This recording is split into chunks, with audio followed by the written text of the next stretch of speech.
The next thing we need to talk about is just our mixing equipment.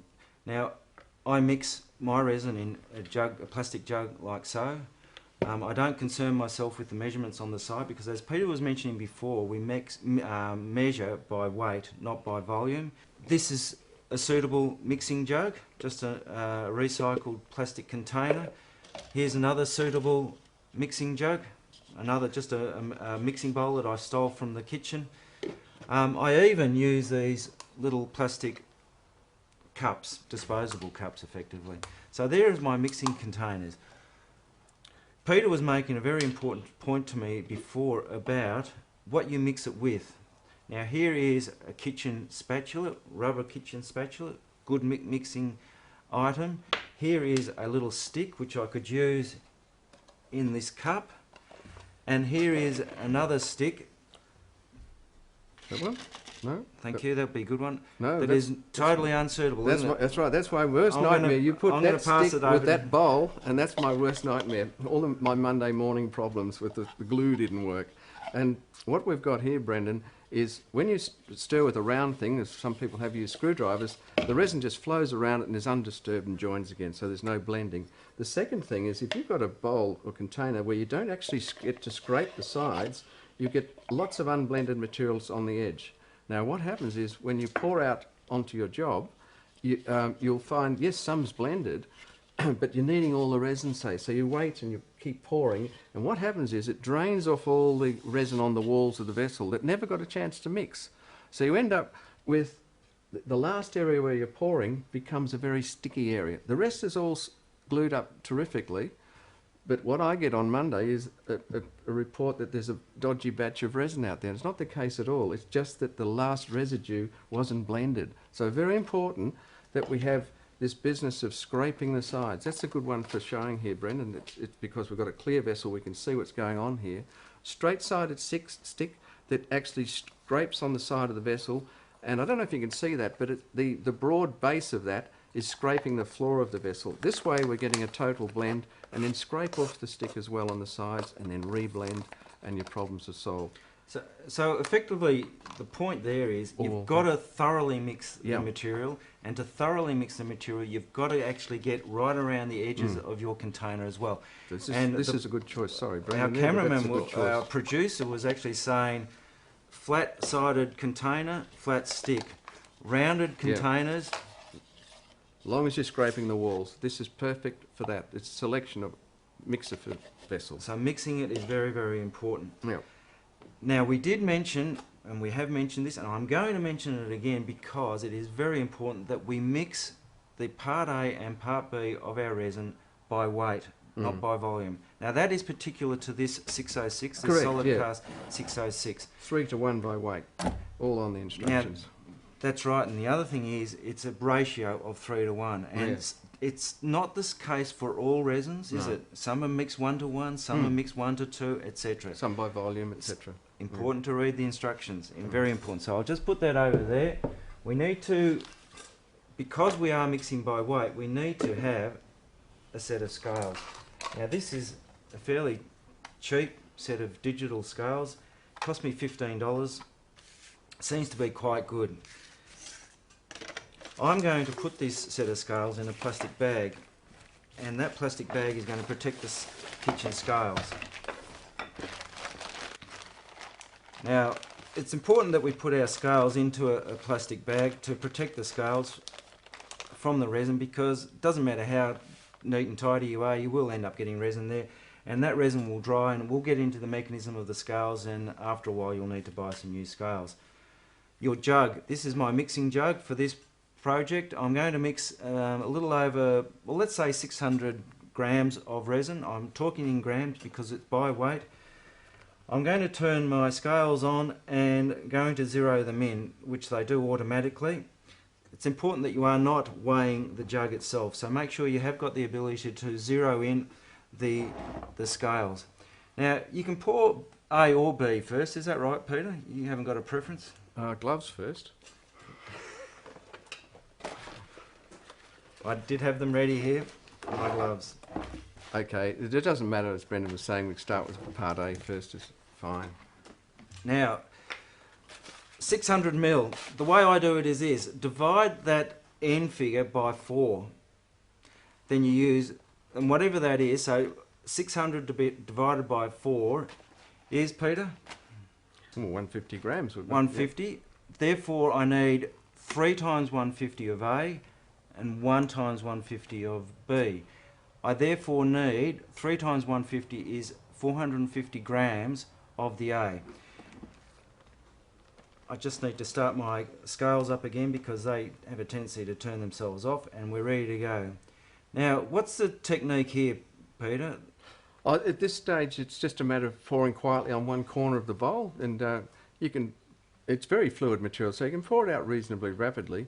But I might say at this stage too, if you're storing this over the winter in the garage, etc., and it gets pretty cold, just keep an eye on that resin, that it is really fluid and clear. If you're finding any cloudiness, Brendan, that can be an indication that the material is what's called seeded and being stored at very low temperatures. Much like honey in the kitchen, you know how it gets very sugary in the winter. Now, if that does occur, what you can do is just put the resin near a heater or stand it in a container of warm water and get it so it comes back to being a cleared material. And then you can let it come back to room temperature, and away you go pouring. It'll come quite fluid again, just like honey does. So now, I found that particularly the case with Part B, is that right? Yes, it's more prone to. The Part B does not like the cold weather, and it can what's called seed and go cloudy and white. And even though it can go quite solid, it can actually what's called ice up. But if you do apply heat to it, that is not extreme heat, like you can boil up water and stand it in it, let it soak for a while, it generally will go quite clear again and it's usable. But let it come back to room temperature before you use it, because you're going to shorten your pot life, your working time, if you're using it hot. Getting close here, Peter. Yeah, you're 445, 6, 7, 8. Done, sold. 450. Right. Now that was Part A, you remember? So yep. Part A's got the most, and you should remember that because Part A is normally the bigger tin, isn't it? Part B. Now, remember, I need 150 ml of this, and once again, pouring, Peter. Yeah, the Part B is quite fluid. It's not a problem. Just again, they do watch that it is clear. If it's been stored over the winter, it might have gone cloudy, and so as we said, just get it back to that clear state with a bit of warmth. And I'm pouring down the sides here. Yeah, that's good. And my scales say 450, or they did before I started pouring, and now I've got to take this up to 600, which is my ultimate figure. Yep. 600 grams. And might I say, I was pleased to see you put the caps back on as soon as you've used them, because you can crisscross, and there's not much fun when you come back to use the product again if you've crossed your caps. What I brought along is a texter that I was going to actually mark one of them. You know, yes, you can do that. Yep. Mark both of them. Yep. So another little trick is even to put a bit of Vaseline in here, because particularly the hardener, sometimes sugar's up in the winter, as we've talked about, and that can make it a bit difficult to get off with cold storage. So a little bit of Vaseline on the edge of the cap helps to release it. Okay, now that's 600. That's both parts poured. Now, resin pourers, or people using resin, are often complaining about bubbles, aren't they? You know, getting bubbles in there. Yeah, particularly in the casting situation. Yeah. So what do we need to do now? One of them is by pouring down the sides. We're going to... Well...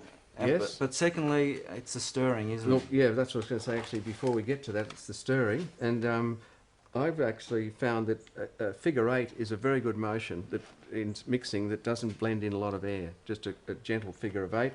We've been through it on numerous occasions, the selection of your right mixing stick. As you should have, whatever you're mixing with should scrape all the sides of the vessel. We've got a vessel with a round curved corner, so Brendan selected something that's got a curve here so that we can get right in on the edge of the bowl and blend all material in. And then, as I was saying, just a figure 8 action, and you will see the two materials will disperse together. One's a bit creamy white and the other one's quite clear, but when they're fully dispersed, they actually go it becomes an entirely clear mixture. The other thing is just scrape off the sides of the mixer every now and again and rework that in. But this product, you can see visually when it's blended, it will go to an even clarity. But even though I'm giving that a pretty quick mix, I'm not getting very many air bubbles in that. All right, over to you again, Brendan.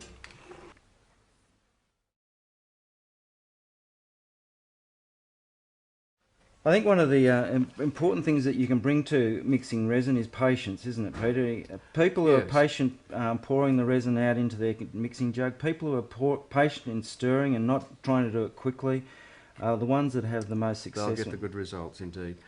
Now, what will happen is the two mixtures initially are a bit streaky, but when they are properly mixed together, the liquid almost looks like water. In fact, it probably does look like water, not even almost. It's crystal clear, and I would say that that mixture is ready to pour. All this work is best done at around about 25 degrees C. Let's say a lower temperature of 20 and maybe an upper temperature of 30. It gives you a reasonable range, but it's important that the chemistry gets to cure in that temperature range, and you'll also get reasonably good long pot lives if you've got that temperature range. And another thing is, if you're doing this work, you're working away at 3 o'clock, had an enjoyable day, finish off at about 6, go inside, and it gets cold, you put the fire on, 10 o'clock at night, you're cosy and warm, your poor resin's left out here. At this stage, it was 20 degrees, it's dropped down to 12 degrees.